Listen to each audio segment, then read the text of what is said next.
কাঠের কাজ যখন তৈরি হয় তখনও তার গল্পটা শেষ হয় না। শেষ সৌন্দর্যটা আসে ঠিক বার্নিশের পরই।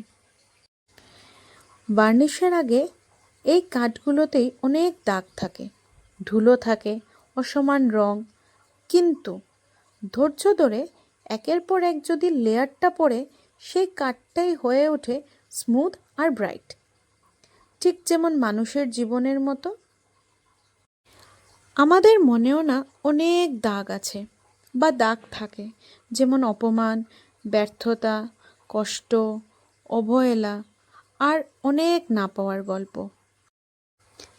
কিন্তু সময় নামের বার্নিশটা আছে না, ও সব আস্তে আস্তে সুন্দর করে দেয়। কখনো কখনো মনে হয় যেমন সব শেষ হয়ে যাচ্ছে, কিন্তু আসলে তখন আমাদের ঠাকুরজি আমাদের আরও শক্ত করে তুলছেন।